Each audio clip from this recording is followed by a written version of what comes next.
ഏഴാം ക്ലാസ്സിലെ മാത്സ് ഗണിതത്തിൻ്റെ ഒരു മാതൃകാ ചോദ്യപേപ്പറിലെ 2024-25 പുതിയ സിലബസ് പ്രകാരമുള്ള ഗണിതത്തിൻ്റെ മാത്സിൻ്റെ ഒരു മോഡൽ ക്വസ്റ്റ്യൻ പേപ്പറും ഉത്തരങ്ങളുമാണ് ഇന്ന് ഡിസ്കസ് ചെയ്യുന്നത്. പ്രവർത്തനം 1. Question A. ത്രികോണം എ ബി സിയുടെ പരപ്പളവ് എത്ര ചതുരശ്ര സെൻറ്റിമീറ്റർ? ഇപ്പോൾ ഒരു ത്രികോണത്തിൻ്റെ പരപ്പളവ് കാണാനുള്ള ഇക്വേഷൻ എന്താണ്? ഹാഫ് ബി എച്ച് അല്ലേ, half into base into height അല്ലേ. ബേസ് എന്ന് പറഞ്ഞാൽ പാദം ഇൻറ്റു ഉയരം അല്ലേ. പാദം എന്താണ്? 12 ഉയരം എന്താണ്? 5 അല്ലേ. അപ്പോൾ 12 ഇൻറ്റു 5 എന്താണ്? 60 60 ഇൻറ്റു 1/2 അല്ലേ, 60/2 അല്ലേ. 60/2 എന്ന് പറഞ്ഞാൽ 30 അല്ലേ. 6ൻ്റെ പകുതി എന്താണ്? 3 അല്ലേ, 30. അപ്പോൾ ചോദ്യത്തിൽ വന്നിട്ടുണ്ട് option D. Next B question. ഇതേ പരപ്പളവുള്ള ഒരു മട്ടത്രികോണത്തിൻ്റെ ലംബവശങ്ങളിലൊന്ന് 12 സെൻറ്റിമീറ്റർ ആയാൽ രണ്ടാമത്തെ ലംബവശത്തിൻ്റെ നീളം എത്ര? അപ്പോൾ ഇതേ പരപ്പളവുള്ള ഒരു മട്ടത്രികോണമാണ് അല്ലേ, പരപ്പളവ് 30 തന്നെയാണ്. അതിൽ ഒരു വശം 12 ആണെങ്കിൽ മറ്റേ വശം എന്തായിരിക്കും? മറ്റേ ലംബവശം അല്ലെ, ലംബമായിട്ടുള്ള വശത്തിൻ്റെ നീളം എന്തായിരിക്കും അല്ലേ, 5 സെൻറ്റിമീറ്റർ ആയിരിക്കും അല്ലേ. ഇതേ പരപ്പളവ് തന്നെയാണ്, ഒരു വശം 12 ആയാൽ അപ്പോൾ മറ്റേ വശം എന്തായിരിക്കും? 5 സെൻറ്റിമീറ്റർ ആയിരിക്കും. C question. ആ മട്ടത്രികോണത്തിൻ്റെ ഏറ്റവും നീളം കൂടിയ വശത്തിൻ്റെ നീളം കണ്ടുപിടിക്കുക. ഏറ്റവും നീളം കൂടിയ വശം എന്ന് പറഞ്ഞാൽ ഏതാണ്? ഈ കർണമാണല്ലേ, ഹൈപ്പോട്ടനിയസ് ആണ്. ഇതല്ലേ നീളം കൂടിയ വശം. മറ്റേ രണ്ട് വശങ്ങൾ തന്നിട്ടുണ്ട് അല്ലേ. ഒരു വശം 12 ആണെങ്കിൽ മറ്റേ വശം 5 നമ്മൾ കണ്ടുപിടിച്ചു. അപ്പോൾ ഇതിൻ്റെ രണ്ടിൻ്റെയും സ്ക്വയർ ആയിരിക്കും ഈ വശം അല്ലേ. ഈ കർണം സ്ക്വയർ എന്ന് പറയുന്നത് പാദം സ്ക്വയർ പ്ലസ് ഉയരം സ്ക്വയർ അല്ലേ. A square plus B square ആണ് സി സ്ക്വയർ എന്ന് പറയുന്നത്, നമ്മുടെ പൈതഗോറസ് തിയറം അനുസരിച്ചിട്ട്. അല്ലെ, ഈ മട്ടത്രികോണത്തിൻ്റെ ഏറ്റവും നീളം കൂടിയ ഭാഗം അല്ലേ, അതായത് നമ്മുടെ എച്ച് സ്ക്വയർ അല്ലെ, കർണം സ്ക്വയർ അല്ലേ. അതായത് ഈ കർണം കാണാനാണ് ചോദിച്ചത്. കർണം സ്ക്വയർ എന്ന് പറയുന്നത് എന്താണ്? പാദം സ്ക്വയർ പ്ലസ് ഉയരം സ്ക്വയർ അല്ലേ. 5ൻ്റെ സ്ക്വയറും 12ൻ്റെ സ്ക്വയറുമാണ് ഈ എച്ച് സ്ക്വയർ എന്ന് പറയുന്നത്, ഹൈപ്പോട്ടനിയസ് കർണം സ്ക്വയർ എന്ന് പറയുന്നത്. അപ്പോൾ 12ൻ്റെ സ്ക്വയർ എത്രയാണ്? 144 12 ഇൻറ്റു 12 അല്ലേ, 5 ഇൻറ്റു 5 25, അതാണ് 5ൻ്റെ സ്ക്വയർ. ഇതെന്ന് പറയുന്നത് എച്ച് സ്ക്വയർ ആണ് അല്ലേ. അപ്പോൾ 144 പ്ലസ് 25 എത്രയാണ്? 169 എച്ച് സ്ക്വയർ. അപ്പോൾ നമുക്ക് എച്ച് കിട്ടാൻ എന്താണ് ചെയ്യേണ്ടത്? അതിൻ്റെ റൂട്ട് എടുക്കുക. റൂട്ട് ഓഫ് 169, റൂട്ട് ഓഫ് 169 എന്താണ്? 13 അല്ലേ. 13ൻ്റെ സ്ക്വയർ ആണ് 169. റൂട്ട് ഓഫ് 169 എന്ന് പറയുന്നത്, ഇതിൻ്റെ റൂട്ട് എന്ന് പറയുന്നത് 13 ആണ് അല്ലേ. 13ൻ്റെ സ്ക്വയർ ആണ് 169. ഇത് എച്ച് സ്ക്വയർ എന്ന് പറഞ്ഞാൽ ഹൈപ്പോട്ടനിയസ് സ്ക്വയർ ആണ്, അതായത് കർണം സ്ക്വയർ ആണ്. നമുക്ക് കർണം അല്ലേ, ഈ കർണമാണ് കിട്ടേണ്ടത്. അതെന്താണ്? റൂട്ട് ഓഫ് 169, അതായത് 13 ആണ്. അപ്പോൾ 13 എന്ന് നമുക്ക് കർണം കിട്ടി. അപ്പോൾ ഡി ക്വസ്റ്റ്യൻ. ആ മട്ടത്രികോണം വരക്കുക അല്ലേ. അപ്പോൾ ഈ മട്ടത്രികോണം വരക്കാനാണ് പറഞ്ഞത്. അതായത് 12 സെൻറ്റിമീറ്റർ 5 സെൻറ്റിമീറ്റർ എടുത്ത് 13 സെൻറ്റിമീറ്റർ കർണവുമായിട്ട് നിങ്ങൾ ഈ മട്ടത്രികോണം അളന്ന് വരക്കുക. നെക്സ്റ്റ് ആക്ടിവിറ്റി പ്രവർത്തനം 2. ക്വസ്റ്റ്യനെ 100 രൂപക്ക് 20 രൂപ കീവ് തരുന്ന കടയിൽ നിന്നും 950 രൂപ വിലയുള്ള വാച്ച് വാങ്ങുമ്പോൾ എത്ര രൂപ കീവ് ലഭിക്കും? അപ്പോൾ 950 രൂപ വിലയുള്ള വാച്ചാണ് വാങ്ങേണ്ടത്. അതിൻ്റെ 20% അല്ലേ, 20 രൂപ ആണ് കീവ് തരുന്നതില്ലേ. 100 രൂപക്ക് 20 രൂപയാണ് കീവ് തരുന്നത്. അതായത് 20% ഡിസ്കൗണ്ട് എന്ന് പറയുന്നത്. അതായത് 20/100 ആണല്ലേ, 20% എന്ന് കാണാൻ നമ്മളെന്താണ്? /100. അപ്പോൾ 950ൻ്റെ 20/100% വിലക്കുറവ്, ഡിസ്കൗണ്ട് എന്ന് പറയുന്നത്. അപ്പോൾ എത്ര രൂപ കീവ് ലഭിക്കുമെന്നുള്ളത് കാണാൻ 950ൻ്റെ 20% അല്ലേ, അതായത് 20/100. അപ്പോൾ ഇവിടെയും പൂജ്യങ്ങളെല്ലാം ക്യാൻസൽ ചെയ്യാം. അപ്പോൾ 95 ഇൻറ്റു 2 അല്ലേ, /1 എന്ന് പറഞ്ഞാൽ 1 തന്നെയാണ്. അപ്പോൾ 95 ഇൻറ്റു 2 ചെയ്യുമ്പോൾ നിങ്ങൾക്ക് എന്ത് കിട്ടും? 190 എന്ന് കിട്ടും. അതാണ് ഇവിടെ ഓപ്ഷൻ ബി എന്ന് ഇവിടെ തന്നിട്ടുണ്ട് അല്ലേ.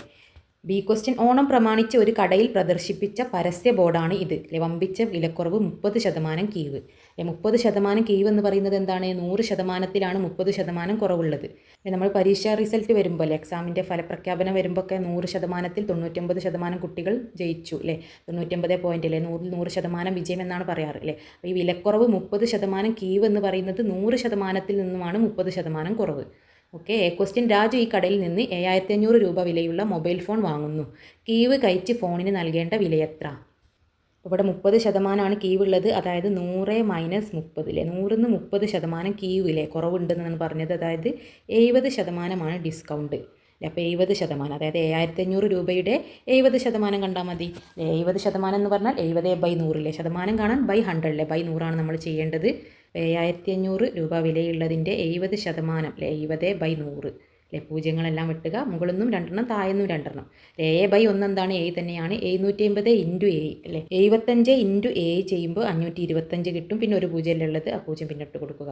അല്ലെങ്കിൽ 750 ഇൻറ്റു A എന്ന് പറഞ്ഞാൽ എത്രയാണ്? 5250 എന്ന് നിങ്ങൾക്ക് ഗുണിക്കുമ്പോൾ കിട്ടും. 7500 രൂപ വിലയുള്ള മൊബൈൽ ഫോൺ നമുക്ക് ഇപ്പോൾ 70%, അതിൻ്റെ 70% ഡിസ്കൗണ്ടിൽ നമുക്ക് 5250 രൂപക്ക് കിട്ടും. ഇതിൽ ബി ക്വസ്റ്റ്യൻ. ലിസി ഇവിടെ നിന്ന് ഒരു TV വാങ്ങിയപ്പോൾ 3600 രൂപ കീവ് കിട്ടി. TVക്ക് കടയിൽ പ്രദർശിപ്പിച്ച വില എത്ര? അപ്പോൾ TVയുടെ വിലയാണ് നമുക്ക് കാണേണ്ടത്. TV വാങ്ങിയപ്പോൾ 3600 രൂപയാണ് കീവ് കിട്ടിയതില്ലേ, റിഡക്ഷൻ കിട്ടിയത്. കീവ് കിട്ടിയ എമൗണ്ടാണ് 3600. ഈ കീവ് കിട്ടിയ പൈസ എന്ന് പറയുന്നത് എത്രയാണ്? ഈ 3600 എന്ന് പറയുന്നത് ഈ 30% നമ്മുടെ ടി വിയുടെ വിലയാണ് ചോദിച്ചത്. ഈ ടി വിയുടെ വിലയുടെ 30% കീവ് കിട്ടിയത് അല്ലേ? ഈ ടി വിയുടെ വിലയുടെ 30% കീവാണല്ലേ, ഡിസ്കൗണ്ടാണ് നമുക്ക് കിട്ടുന്നത്. അപ്പോൾ ഈ 3600 രൂപ എന്ന് പറയുന്നത് കീവാണ് അല്ലേ? കീവാണ് കിട്ടിയത്. അതായത് ടി വിയുടെ 30% നിന്നും കീവ് കിട്ടിയ രൂപയാണ് 3600 എന്ന് പറയുന്നത് അല്ലേ? ടി വിയുടെ വിലയാണ് നമുക്ക് കാണേണ്ടത്. ടി വിയുടെ 30%, എല്ലാത്തിനും എന്താണ് 30%മാണ് കീവ് ഉള്ളത് അല്ലേ? അതായത് ടി വിയെ നമുക്ക് 30% എന്ന് പറഞ്ഞാൽ 30/100 അല്ലേ? 30%മാണ് അല്ലേ ടി വിയുടെ 30%. അതായത് ടി വിയെ നമുക്ക് ഒരു എക്സ് ആക്കി എടുക്കാം അല്ലേ? ടി വിൻ്റെ വില ഈ എക്സ് ആണല്ലേ, കടയിൽ നിന്ന് വാങ്ങിയ ടി വിൻ്റെ വിലയാണ് നമുക്ക് കണ്ടുപിടിക്കേണ്ടത്. അപ്പോൾ ടി വിയുടെ വിലയുടെ 30%ആണ് ഇവിടെ കീവ് ഉള്ളത് അല്ലേ? ടി വിയുടെ കീവ് ഉള്ളത്. ആ കീവ് എത്രയാണ്? 3600 ആണെന്ന് ചോദ്യത്തിൽ തന്നിട്ടുണ്ട്. നമുക്ക് ഈ എക്സ് ആണ് കണ്ടുപിടിക്കേണ്ടത് അല്ലേ? ഈ എക്സിനെ ഇവിടെ വെക്കുക അല്ലേ? എക്സിനെയാണ് കാണേണ്ടത്. ബാക്കിയുള്ള നമ്പേഴ്സ് എല്ലാം ഈ ഈക്വലിൻ്റെ സമത്തിൻ്റെ അപ്പുറത്തേക്ക് കൊണ്ടുപോവുക. അപ്പോൾ നമുക്ക് ഈ എക്സ് കിട്ടിയില്ലേ? അപ്പോൾ ഇൻറ്റു 30 എന്നുള്ളത് ബൈ 30 ആവും, ഇൻറ്റു ബൈ 100 എന്താവും? ഇൻറ്റു 100 ആവും അല്ലേ? ഈ ഈക്വൽ പാർട്ട് സമത്തിൻ്റെ അപ്പുറത്തേക്ക് സംഖ്യകൾ പോകുമ്പോൾ അതിൻ്റെ സയൻസിലെ ഇൻറ്റു ഉള്ളത് ബൈ ആവും, ബൈ ഉള്ളത് എന്താവും? ഇൻറ്റു ആവും അല്ലേ? മൾട്ടിപ്ലിക്കേഷനും ഡിവിഷനും അങ്ങോട്ടും ഇങ്ങോട്ടും ചേഞ്ച് ആവും അല്ലേ? പ്ലസും മൈനസും അതുപോലെ അങ്ങോട്ടും ഇങ്ങോട്ടും ചേഞ്ച് ആവും. അപ്പോൾ നമുക്ക് ഈ എക്സിനെ ഇവിടെ നിർത്താം. 30 ഇൻറ്റു 30 അങ്ങോട്ട് പോകുമ്പോൾ ബൈ 30 ആവും, ബൈ 100 ഇങ്ങോട്ട് പോകുമ്പോൾ ഇൻറ്റു 100 ആവും. ഈ എക്സിനെ ഇവിടെ തന്നെ വെച്ചു അല്ലേ? ഇനി 30 ഈ 3600 ഇവിടെ ഉണ്ടല്ലേ, അതിൻ്റെ അടുത്തേക്ക് വരുമ്പോൾ ബൈ 30 ആവും അല്ലേ? ബൈ 100 അല്ലേ? ഹരിക്കണം 100 ഇങ്ങോട്ട് വരുമ്പോൾ ഇൻറ്റു 100 ആവും. ഈ എക്സിനെ ഇവിടെ തന്നെ വെക്കുക. ബാക്കിയുള്ള നമ്പേഴ്സിനൊക്കെ ഈ സമത്തിൻ്റെ അപ്പുറത്തേക്ക് കൊണ്ടുപോയി നമുക്ക് ഈ എക്സ് അല്ലേ ടി വിൻ്റെ വിലയാണ് കിട്ടേണ്ടത്. ടി വിയുടെ വില എത്ര, പ്രദർശിപ്പിച്ച വില എത്രയാണെന്നാണ് കിട്ടേണ്ടത്. അപ്പോൾ നമുക്ക് സീറോസ് എല്ലാം ക്യാൻസൽ ചെയ്യാം അല്ലേ? അപ്പം ഇവിടെ 3600 ഇൻറ്റു 10/3 ചെയ്യുമ്പോൾ നിങ്ങൾക്ക് 12000 എന്ന് കിട്ടും.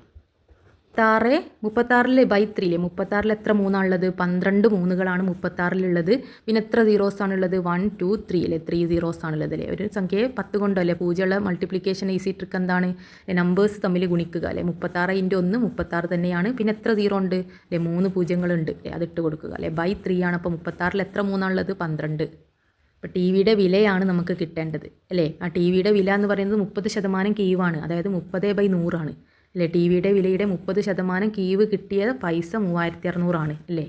അപ്പോൾ ഇതിൽ നിന്ന് ഈ എക്സ് ടി വിയുടെ വിലയാണ് നമുക്ക് കണ്ടുപിടിക്കേണ്ടത്. നമുക്ക് നെക്സ്റ്റ് ആക്ടിവിറ്റി 3 പ്രവർത്തനം 3. ക്വസ്റ്റ്യനെ അടുത്തടുത്ത 3 ഇരട്ട സംഖ്യകളിൽ നടുവിലെ സംഖ്യ എക്സ് എന്നെടുത്താൽ ചെറിയ സംഖ്യ ഏത്? അടുത്തടുത്ത 3 ഇരട്ട സംഖ്യകൾ എന്ന് പറഞ്ഞാൽ എന്താണ്? 2 4 6 8 അങ്ങനെയുള്ളതാണ് ഇരട്ട സംഖ്യകൾ എന്ന് പറയുന്നത്. അതിൽ 3 ഇരട്ട സംഖ്യകളിൽ അടുത്തടുത്തുള്ളത് 2 4 6 അടുത്തടുത്തുള്ള ഏതെങ്കിലും 3 ഇരട്ട സംഖ്യകളിൽ നടുവിലെ സംഖ്യ എക്സ് എന്നെടുത്താൽ നടുവിലുള്ള ഈ 4നെ എക്സ് ആയിട്ട് എടുത്താൽ അതിലെ ചെറിയ സംഖ്യ ഏത്? അതിൻ്റെ തൊട്ട് മുന്നുള്ള സംഖ്യ എന്തായിരിക്കും? എക്സിനോട് 2 മൈനസ് ചെയ്താണ് എക്സ് -2 ആണല്ലേ? തൊട്ടടുത്തതില്ലേ അടുത്തത് ഏതായിരിക്കും? എക്സ് +2 ആണ് അല്ലേ? 2 കൂട്ടിയിട്ടാണ് ഇരട്ട സംഖ്യകൾ നമ്മൾ എഴുതില്ല. അപ്പോൾ എക്സ് -2 ആണ് ഇതിൻ്റെ തൊട്ട് മുന്നുള്ള നമ്പറിൽ, അതായത് ചെറിയ സംഖ്യ എന്ന് പറയുന്നത്.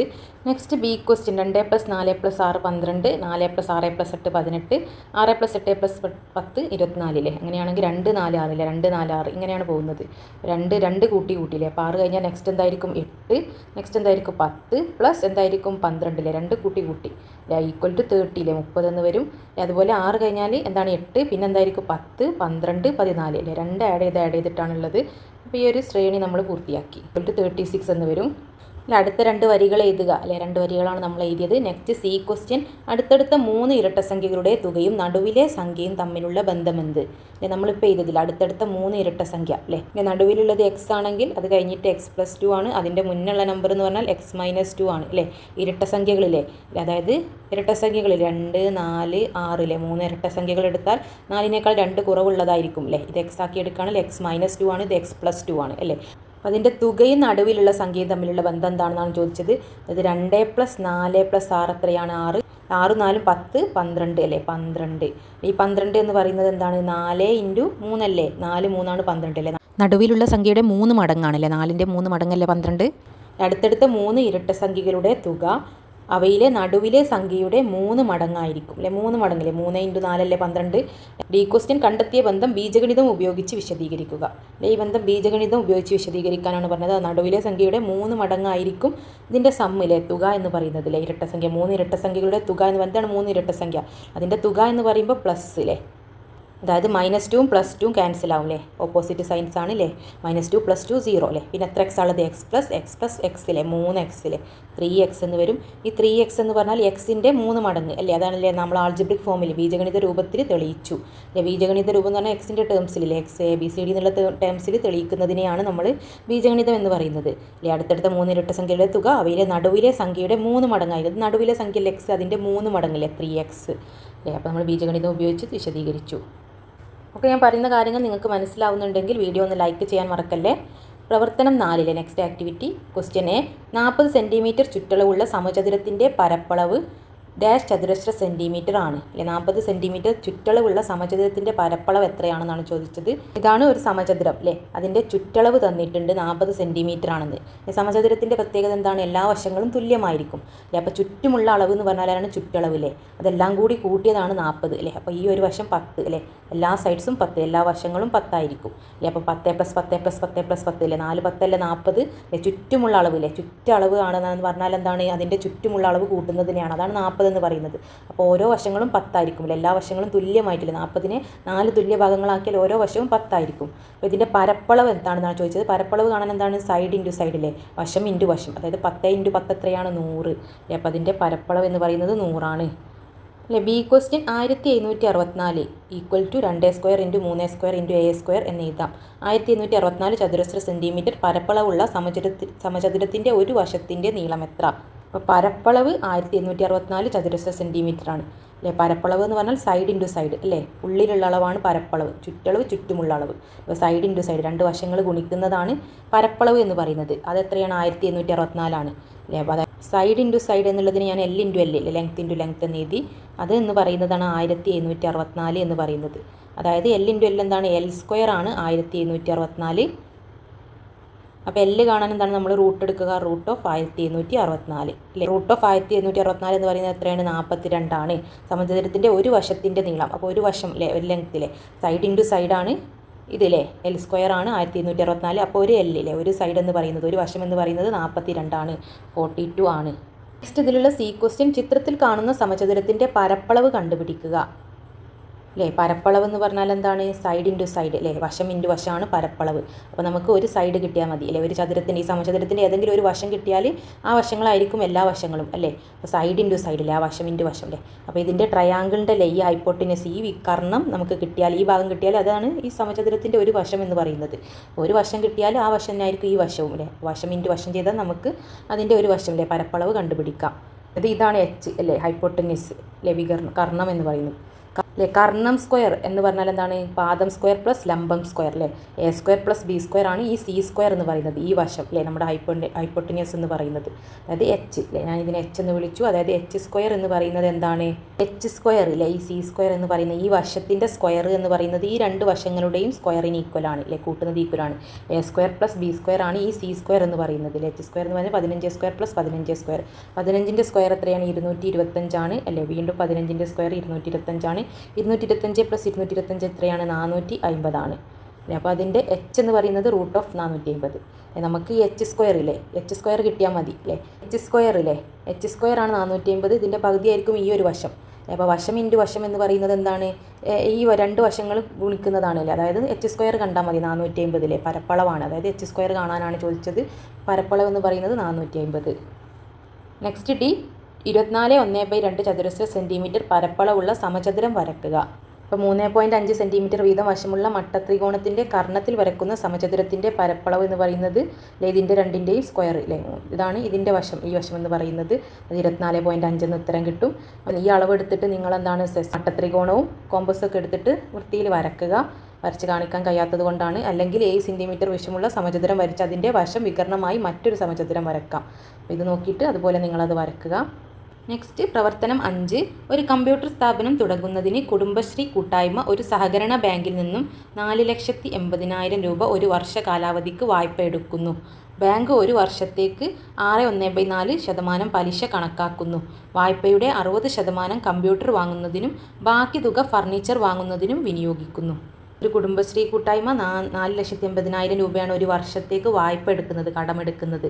ബാങ്ക് ഒരു വർഷത്തേക്ക് അതിന് 6.14% പലിശ കണക്കാക്കുന്നുണ്ടല്ലോ. ഒരു വർഷത്തേക്കുള്ള പലിശയാണിത്. ബാങ്കിൽ നിന്നും ഈ ഒരു തുക കടമെടുക്കും ഒരു വർഷത്തേക്കില്ല. അതിനെന്താണ് ഈ ഒരു പലിശ ഓരോ വർഷവും ഈ പൈസയുടെ 6.14% പലിശയും നമ്മൾ കൊടുക്കണം അല്ലേ. വായ്പയുടെ 60% അല്ലെ, ഈ വായ്പയുടെ ഈ കിട്ടിയ പൈസയിൽ നിന്നും 60% കമ്പ്യൂട്ടർ വാങ്ങാനും ബാക്കിയുള്ള തുക ഫർണിച്ചർ വാങ്ങാനാണ് ഉപയോഗിക്കുന്നത് അല്ലേ. ബാക്കിയുള്ളതെന്ന് പറഞ്ഞാൽ നമ്മൾ 100-ലാണ് എല്ലാ ശതമാനവും കണക്കാക്കുന്നത്. അതായത് 60, 40 ആണ് 100 ബാക്കിയുള്ള 40%-നാണ് എന്ത് ഫർണിച്ചർ വാങ്ങുന്നത് അല്ലേ. ബാക്കിയുള്ള 40%-നാണ് ഫർണിച്ചർ വാങ്ങുന്നത്. ക്വസ്റ്റ്യനെ 6.14% തുല്യമായ ഭിന്നസംഖ്യ ഏത്? ഇതിന് തുല്യമായിട്ടുള്ള ഭിന്നസംഖ്യ ഇതിലേതാണെന്നാണ് ചോദിച്ചത്. ഈ 6.14% എന്ന് പറഞ്ഞാൽ അതിൻ്റെ ശതമാനം കാണാൻ നമ്മൾ എന്താണ് ചെയ്യേണ്ടത്? അല്ലെ, ഒരു ഫ്രാക്ഷനാണ് ഇതിൽ. ഒരു ഭിന്നസംഖ്യയുടെ ശതമാനം കാണാൻ എന്താണ് ഇൻറ്റു 1/100 ആണ് നമ്മൾ ചെയ്യേണ്ടത് അല്ലേ.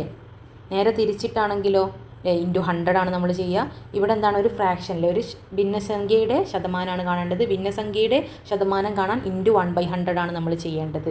ഇതൊരു ഭിന്നസംഖ്യയാണ്. അപ്പോൾ ഇതെന്താണ് ഒരു മിക്സഡ് ഫ്രാക്ഷൻ ആണ് അല്ലേ.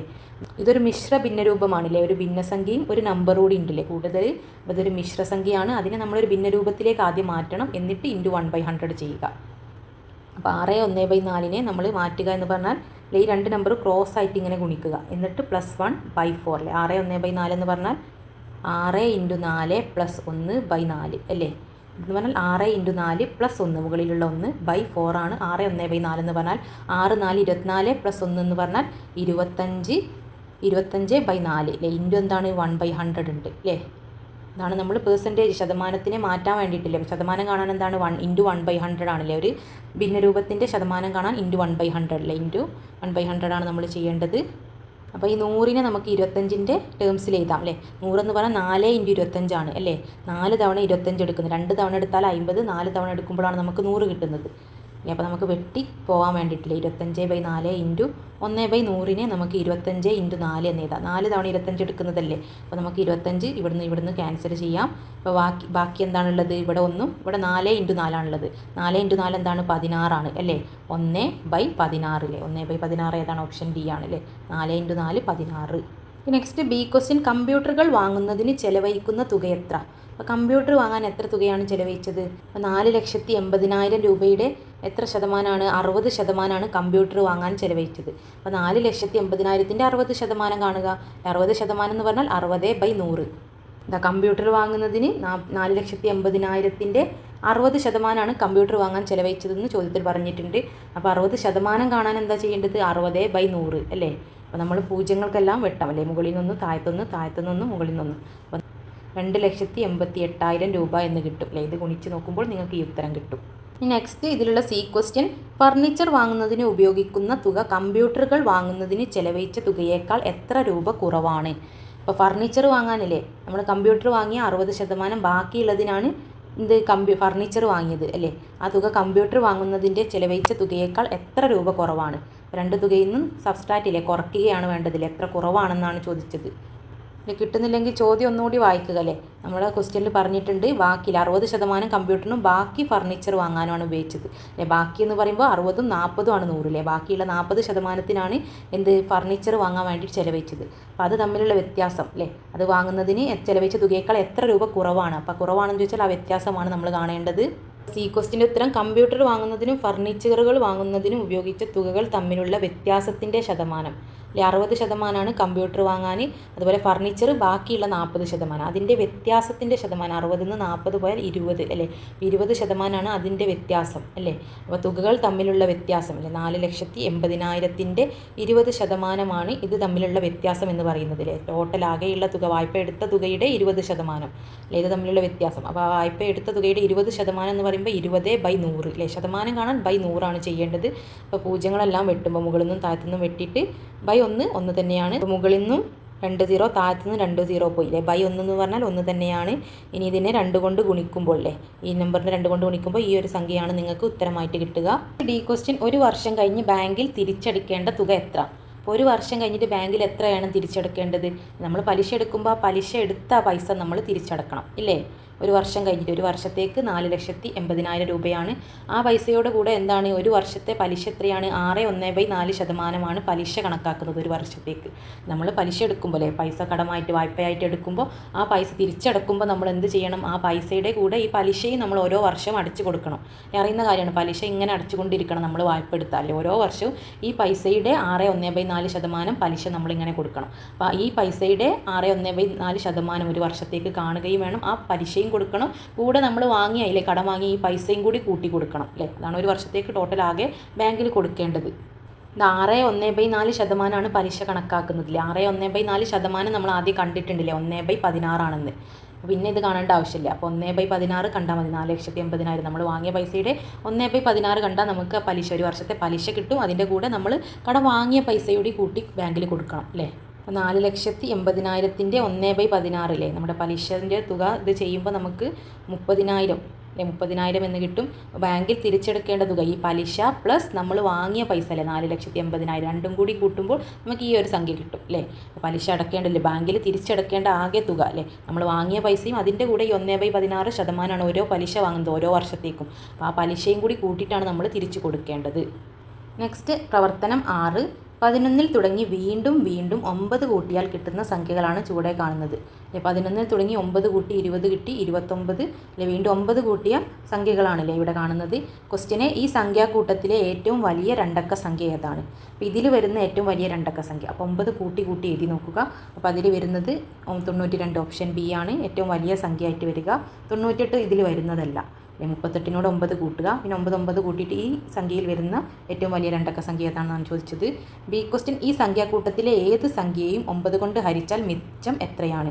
ഇതിലുള്ള ഏതൊരു സംഖ്യയില്ല, ഈ സംഖ്യാക്കൂട്ടത്തിൽ 9 കൊണ്ട് ഹരിക്കുമ്പോൾ മിച്ചം എത്രയാണ്? ഫസ്റ്റ് 11നെ 9 കൊണ്ട് ഹരിക്കുമ്പോൾ നമുക്ക് എന്ത് വരും? ഓരോ 9 9, ബാക്കി എത്രയുണ്ട്? 10, 11 2. ഇതാണ് മിച്ചം എന്ന് പറയുന്നത് അല്ലേ, മിച്ചം അല്ലേ. 11 9 2. അപ്പം മിച്ചം എന്താണ്? 2 കിട്ടുന്നത് അല്ലേ. ഹരിച്ചാൽ മിച്ചം എത്രയല്ലേ? എല്ലാ സംഖ്യയും ഹരിക്കുമ്പോൾ ഇതുപോലെ മിച്ചം 2 വരിക. 20നെ 9 കൊണ്ട് ഹരിക്കുമ്പോൾ 20, നെക്സ്റ്റ് സംഖ്യ 20 അതിനെ 9 കൊണ്ട് ഹരിക്കുമ്പോൾ 20ൽ എത്ര 9 ഉള്ളത്? 1 9 2 9 18. ബാക്കി എത്രയാണ്? 20 18 2 മിച്ചം പോയി 2 വരുന്നത്. അങ്ങനെ ഓരോ സംഖ്യയും നിങ്ങൾ 9 കൊണ്ട് ഹരിക്കുമ്പോൾ മിച്ചം എന്തായിരിക്കും? 2 കിട്ടുക. മിച്ചം എത്രയാണ്? 2 കിട്ടുക. സി ക്വസ്റ്റ്യൻ, 200 എന്ന സംഖ്യ ഈ സംഖ്യാക്കൂട്ടത്തിൽ ഉണ്ടാകുമോ? 200 ഇതിലുണ്ടാകുമോ എന്നാണ് ചോദിച്ചത്. 9 കൂട്ടി വരുന്ന ഈ സംഖ്യാക്കൂട്ടത്തിൽ 200 ഉണ്ടാവില്ല. 20 ഉണ്ട്, അതുകൊണ്ട് തന്നെ 200 ഉണ്ടാകും. ഡി ക്വസ്റ്റ്യൻ, ഈ സംഖ്യാക്കൂട്ടത്തിൽ പൊതുവായ ബീജഗണിത രൂപം എഴുതുക.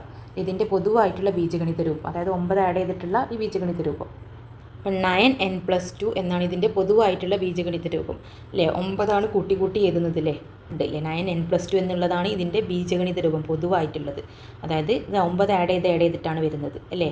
ഞാനിവിടെ 1 കൊടുത്ത് നോക്കൂ. 9 + 2, ഫസ്റ്റത്തെ സംഖ്യ 11 ആണല്ലേ. 9ഉം 2ഉം 11 അല്ലേ. ഈ 2 കൊടുക്കുമ്പോൾ 9 × 2 + 2 എത്രയാണ്? 20 അല്ലേ. 18. 9 × 2 18 + 2 20 അല്ലേ. ഏത് സംഖ്യ? ഈ n എന്ന് പറയുന്നത് 1 2 3 4 അങ്ങനെ നമ്പേഴ്സ് ചെയ്ത് കൊടുത്താൽ നിങ്ങൾക്ക് ഈ ഒരു ശ്രേണിയാണല്ലേ, ഈ സംഖ്യകളാണ് കിട്ടുക. അപ്പോൾ അതിൻ്റെ പൊതുവായിട്ടുള്ളത് 9n+2 എന്നാണ്. നെക്സ്റ്റ് ആക്ടിവിറ്റി 7 അല്ലേ. ക്വസ്റ്റ്യനെ ചുവടെ കൊടുത്തിരിക്കുന്നവയിൽ ഏത് സെറ്റ് സംഖ്യകളാണ് മട്ടത്രികോണത്തിൻ്റെ വശങ്ങളുടെ അളവുകൾ ആകാവുന്നത്? ഒരു മട്ടത്രികോണത്തിൻ്റെ വശങ്ങളുടെ അളവുകൾ അല്ലേ. വശങ്ങൾ എന്ന് പറയുന്നത് എന്താണ്? a² + b² = c² അല്ലേ.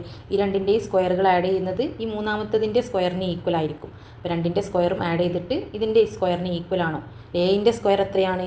a-ൻ്റെ സ്ക്വയർ 49 ആണ്. 8ൻ്റെ സ്ക്വയർ എത്രയാണ്? 64 ആണ് അല്ലേ. 49 64 കൂട്ടുമ്പോൾ 113 അല്ലേ. 9ൻ്റെ സ്ക്വയർ അല്ല. 9ൻ്റെ സ്ക്വയർ എത്രയാണ്? 81 ആണ്. അപ്പോൾ ഇത് ഈക്വൽ അല്ല അല്ലേ. ഞാൻ നെക്സ്റ്റ് 6ൻ്റെ സ്ക്വയർ എത്രയാണ്? 36 ആണ്. 6ൻ്റെ സ്ക്വയർ 36 ആണ്. പ്ലസ് 8ൻ്റെ സ്ക്വയർ എത്രയാണ്? 64 ആണ്. അതെത്രയാണ്? 100 ആണ് അല്ലേ. അത് c² ഈക്വൽ അല്ലേ. 10ൻ്റെ സ്ക്വയർ അല്ലേ. c² ഈക്വൽ ആണ്. ഈക്വൽ ടു c², അതായത് 10ൻ്റെ സ്ക്വയറിനോട് ഈക്വൽ ആണ്, അതായത് 100 ആണ് അല്ലേ. 10ൻ്റെ സ്ക്വയർ 100 ആണ്. അപ്പോൾ a² + b² = c² എന്ന് മാച്ച് ചെയ്യുന്നത് ബി ആണ്. നെക്സ്റ്റ് ബി ക്വസ്റ്റ്യൻ, ഒരു ചതുരത്തിൻ്റെ അടുത്തടുത്ത വശങ്ങളുടെ നീളങ്ങൾ 8 സെൻറ്റിമീറ്റർ 3 സെൻറ്റിമീറ്റർ ആകുന്നു. അതിൻ്റെ വികരണത്തിൽ വരക്കുന്ന സമചതുരത്തിൻ്റെ പരപ്പളവ് കണ്ടുപിടിക്കുക. അപ്പോൾ വികരണത്തിൽ വരക്കുന്ന സമചതുരത്തിൻ്റെ പരപ്പളവ്, സമചതുരത്തിൻ്റെ പരപ്പളവ് എന്ന് പറയുന്നത് എന്താണ്? സൈഡ് ഇൻറ്റു സൈഡ് അല്ലേ, വശം ഇൻറ്റു വശം. അതായത് ആ വികരണത്തിൻ്റെ സ്ക്വയർ അല്ലേ. ഒരു വശം എന്ന് പറയുന്നത് വശം ഇൻറ്റു വശം എന്ന് പറയുന്നത് ആ വികരണത്തിൻ്റെ സ്ക്വയർ ആയിരിക്കും അല്ലേ. അതായത് വികരണ സ്ക്വയർ കാണാൻ, വികരണത്തിൻ്റെ സ്ക്വയർ കാണാൻ എന്താണ്? പാദം സ്ക്വയർ + ലംബം സ്ക്വയർ അല്ലേ. രണ്ട് വശങ്ങൾ 8² + 3² ആണ് ഈ വികരണത്തിൻ്റെ സ്ക്വയർ എന്ന് പറയുന്നത്. Diagonal square. അപ്പോൾ വികരണത്തിൻ്റെ സ്ക്വയർ അല്ലേ, വികരണത്തിൻ്റെ സ്ക്വയർ എന്ന് പറയുന്നത് ഡയഗണൽ അല്ലേ. അപ്പോൾ ഡി സ്ക്വയർ അല്ലേ, വികരണത്തിൻ്റെ സ്ക്വയർ ഞാൻ ഡയഗണൽ സ്ക്വയർ എന്നെടുത്തു. ഇംഗ്ലീഷിൽ ഡയഗണൽസ് എന്നാണ് പറയുന്നത്. അതെന്ന് പറയുന്നത് 8 സ്ക്വയർ പ്ലസ് 3 സ്ക്വയർ ആണ് അല്ലേ. 8ഉം 3ഉം ആണ് രണ്ട് വശങ്ങൾ അല്ലേ, രണ്ട് വശങ്ങളുടെ തുക അല്ലേ. പാദം സ്ക്വയർ പ്ലസ് ലംബം സ്ക്വയർ ആണ് കർണം സ്ക്വയർ എന്ന് പറയുന്നത് അല്ലേ. അപ്പോൾ 8ൻ്റെ സ്ക്വയർ എത്രയാണ്? 64 പ്ലസ് 3ൻ്റെ സ്ക്വയർ എത്രയാണ്? 9 അല്ലേ. അതെത്രയാണ്? 73 അല്ലേ. അപ്പോൾ 73 ആണ് നമ്മുടെ വികരണത്തിൻ്റെ സ്ക്വയർ അല്ലേ, ഡി സ്ക്വയർ എന്ന് പറയുന്നത്. അതാണ് എന്ത്? ഏരിയ അല്ലേ. ഏരിയ ഒരു സമചതുരത്തിൻ്റെ പരപ്പളവ് എന്ന് പറഞ്ഞാൽ സൈഡ് ഇൻറ്റു സൈഡ് അല്ലേ. ഡി സ്ക്വയർ എന്ന് പറയുന്നത് വശം ഇൻറ്റു വശം, രണ്ട് വശങ്ങൾ ഗുണിക്കുന്നതാണ്, അതല്ലേ പരപ്പളവ് എന്ന് പറയുന്നത്. അപ്പോൾ 73 ആണ് പരപ്പളവ്. 73 ചതുരശ്ര സെൻറ്റിമീറ്റർ എന്ന് പറയും. സി ക്വസ്റ്റ്യൻ ചിത്രത്തിൽ കാണുന്നത് ഒരു പറമ്പിൻ്റെ രേഖാചിത്രമാണ്. സമചതുരാകൃതിയിലുള്ള സ്ഥലത്തിൻ്റെ പരപ്പളവ് എത്ര? ഈ സമചതുരത്തിൻ്റെ പരപ്പളവ് കാണാൻ എന്താണ് അല്ലേ, സൈഡ് ഇൻറ്റു സൈഡ്. ചുറ്റളവാണ് ചുറ്റുമുള്ള അളവ് അല്ലേ. പരപ്പളവ് കാണാൻ വശം ഇൻറ്റു വശം അല്ലേ, അല്ലെങ്കിൽ നീളം ഇൻറ്റു വീതി ചതുരാണെങ്കിൽ. ഇവിടെ എല്ലാ വശങ്ങളും തുല്യം, അതുകൊണ്ട് ഏതെങ്കിലും രണ്ട് വശങ്ങൾ ഗുണിക്കുന്നതാണ് അതിൻ്റെ പരപ്പളവ് എന്ന് പറയുന്നത്.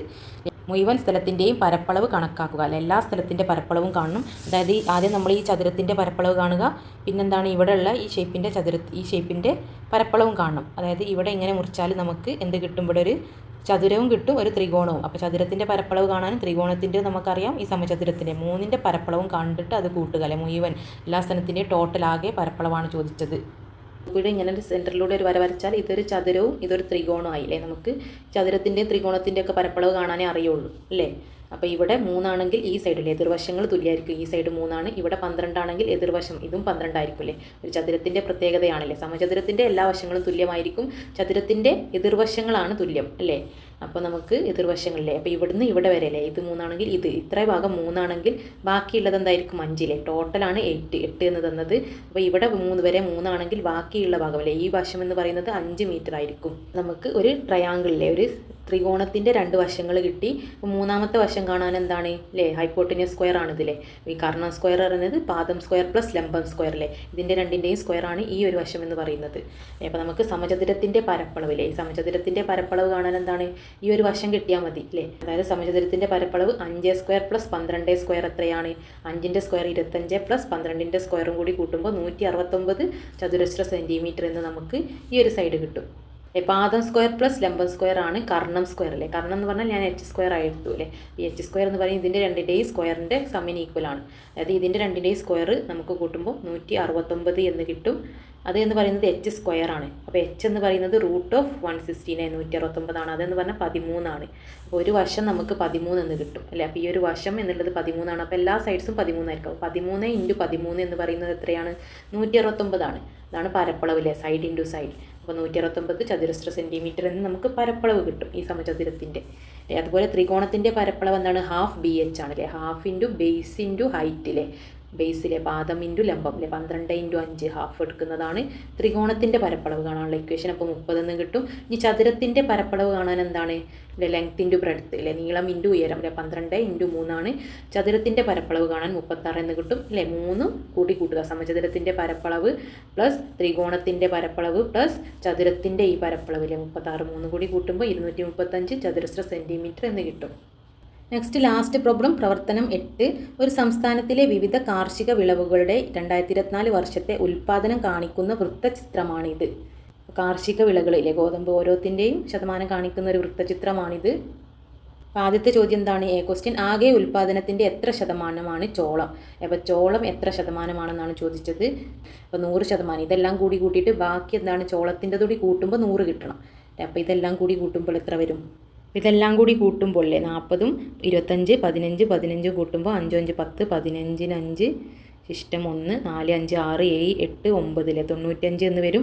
ബാക്കി എത്രയാണ്? ഒരു 5 കൂടി ഉള്ളൂ അല്ലേ. അതാണ് ചോളത്തിൻ്റെത് അല്ലേ. എല്ലാം കൂടി കൂട്ടുമ്പോൾ 100 കിട്ടണം അല്ലേ. അപ്പോൾ ഇതെല്ലാം കൂടി കൂട്ടുമ്പോൾ 95% നമുക്ക് കിട്ടുക. ഒരു 5% അപ്പോൾ ചോളത്തിൻ്റെത് 5%. ബി ക്വസ്റ്റ്യൻ സംസ്ഥാനത്തെ ആകെ കാർഷിക ഉൽപ്പാദനം 4800 ടൺ ആണെങ്കിൽ ആ വർഷത്തെ ഗോതമ്പ് ഉൽപ്പാദനം എത്ര ടണ്ണാണ്? അപ്പോൾ ആകെ 4800 ടണ്ണാണ്. അതിൽ ഗോതമ്പ് ഉൽപ്പാദനം എത്രയാണ്? അപ്പോൾ ആകെതിൻ്റെ എത്രയാണ്? ഗോതമ്പ് 40% ആണ്. അതായത് 40/100 അല്ലേ. ആകെ ഉള്ളതിൻ്റെ 40% ഗോതമ്പ് എന്ന് പറയുന്നത് അല്ലേ. അപ്പോൾ ഗോതമ്പ് 40% എന്ന് പറഞ്ഞാൽ 40/100. എത്രയിൻ്റെ? 4800 അല്ലേ. 4800ൻ്റെ 40/100 4800 ടണ്ണാണ് അല്ലേ. 4800-ൽ ഗോതമ്പിൻ്റെതാണ് എത്ര ടണ്ണാണെന്ന് ചോദിച്ചത്. ഗോതമ്പ് എത്രയാണ്? അതിൽ 40% ഗോതമ്പ് എന്ന് പറയുന്നത്. ശതമാനം കാണാൻ /100 അല്ലേ. 40/100 ചെയ്യുമ്പോൾ നിങ്ങൾക്ക് എന്താണ് 0 മുകളിൽ നിന്നും താഴ്ന്നും ഒക്കെ ക്യാൻസൽ ചെയ്യുക. 2 വീതം ക്യാൻസൽ ചെയ്താൽ /1 തന്നെ 450 × 4. 450 × 4 ചെയ്യുമ്പോൾ 1920 ടൺ എന്ന് കിട്ടും അല്ലേ. എത്ര ടണ്ണാണെന്നാണ് ചോദിച്ചത് അല്ലേ. സി ക്വസ്റ്റ്യൻ, നെല്ലിനേക്കാൾ എത്ര ശതമാനം കൂടുതലാണ് ഗോതമ്പിൻ്റെ ഉൽപ്പാദനം? നെല്ലിനേക്കാൾ എത്ര ശതമാനം കൂടുതലാണ്? നെല്ലിന് 15%, ഗോതമ്പിന് എത്രയാണ്? 40%. അപ്പോൾ 40-ൽ നിന്ന് 15 പോയാൽ എത്രയാണ്? 25 അല്ലേ. 40 - 15 25% അത് തമ്മിലുള്ള വ്യത്യാസം അല്ലേ. എത്ര കൂടുതലാണ് അല്ലേ. അപ്പോൾ 25% കൂടുതലാണ് അല്ലേ. 15-ൽ നിന്ന് 25% കൂടുതലാണ് ഗോതമ്പിൻ്റെ 40% എന്ന് പറയുന്നത്. നെക്സ്റ്റ് ഡി ക്വസ്റ്റ്യൻ, വൃത്തചിത്രത്തിൽ കരിമ്പുൽപാദനം കാണിച്ച ഭാഗത്തിൻ്റെ കേന്ദ്ര കോണിൻ്റെ അളവെത്ര? അപ്പോൾ കരിമ്പിൻ്റെ കോണിൻ്റെ അളവാണ് ചോദിച്ചത്. കരിമ്പ് എത്രയാണ്? 25%. 25% എന്ന് പറഞ്ഞാൽ 25/100. അതിൻ്റെ അളവ്, കോണിൻ്റെ അളവാണ് ചോദിച്ചത്. ഒരു സർക്കിൾ, ഒരു വൃത്തത്തിൻ്റെ ഡിഗ്രി എത്രയാണ്? കോൺ എത്രയാണ്? 360 ഡിഗ്രിയാണ് അല്ലേ. അപ്പോൾ 360 ഡിഗ്രി × 25/100 നമ്മൾ ചെയ്യേണ്ടത് അല്ലേ. കരിമ്പിൻ്റെ ചോദിച്ചാൽ, നെല്ലിൻ്റെ ചോദിച്ചാൽ 15/100 ചെയ്യണം അല്ലേ. ആകെ എന്താണ്? 360 ഡിഗ്രിയാണ് ഒരു സർക്കിൾ, ഒരു വൃത്തത്തിൻ്റെ അളവ് എന്ന ആംഗിൾ എന്ന് പറയുന്നത് അല്ലേ. സർക്കിൾ ഒരു വൃത്തത്തിൻ്റെ ആംഗിൾ ഇല്ലേ, ടോട്ടൽ എന്ന് പറയുന്നത് 360 ഡിഗ്രിയാണ്. അതിൽ കരിമ്പിൻ്റെതാണ് ചോദിച്ചത് 25% അല്ലേ. ശതമാനം പറഞ്ഞാൽ 25/100. അപ്പോൾ നിങ്ങൾക്ക് ഇത് ചെയ്യുമ്പോൾ എത്ര കിട്ടും? 90 ഡിഗ്രി എന്ന് കിട്ടും അല്ലേ. ഇവിടെ 360 ഡിഗ്രി. അങ്ങനെ നമുക്ക് ചെയ്യാം. 360 × 25 വെട്ടി ചെറുതാക്കിയിട്ട് ചെയ്യുക അല്ലേ. 100-നെ നമുക്ക് 25 × 4 എന്ന് എഴുതാം. അതായത് നമുക്ക് 25 ഇവിടുന്ന് ക്യാൻസൽ ചെയ്യാം. 360-ൽ എത്ര 4 ഉള്ളത് അല്ലേ. 360-നെ 4 ഭാഗമാക്കിയാൽ 90 ആണല്ലേ. 90-ഉം 90 എത്രയാണ്? 180 അല്ലേ. വീണ്ടും 180 + 180 അല്ലേ. 4 തവണ 90 എടുക്കുന്നതാണ് 360 എന്ന് പറയുന്നത്. ഇത്രയും ചോദ്യങ്ങളാണ് ഈ മോഡൽ ക്വസ്റ്റ്യൻ പേപ്പറിലുള്ളത്. നിങ്ങൾക്ക് ഈ വീഡിയോ ഉപകാരപ്പെട്ടെങ്കിൽ തീർച്ചയായും ലൈക്ക് ചെയ്യാനും ഷെയർ ചെയ്യാനും മറക്കല്ലേ. ഇതിൻ്റെ ഓരോ പാഠഭാഗങ്ങളും ചാപ്റ്റേഴ്സ് നമ്മൾ ഡീറ്റെയിൽ ആയിട്ട് ഡിസ്കസ് ചെയ്തതാണ്. ക്ലാസ് 7 മാത്സ് എന്നുള്ള പ്ലേലിസ്റ്റ് നോക്കിയാൽ എല്ലാ ചാപ്റ്റേഴ്സും നിങ്ങൾക്ക് കിട്ടുന്നതാണ്. അതുപോലെ ക്ലാസ് 7 ക്വസ്റ്റ്യൻ പേപ്പേഴ്സ് എന്നുള്ള പ്ലേലിസ്റ്റ് നോക്കിയാൽ എല്ലാ ക്വസ്റ്റ്യൻ പേപ്പേഴ്സും കിട്ടുന്നതാണ്.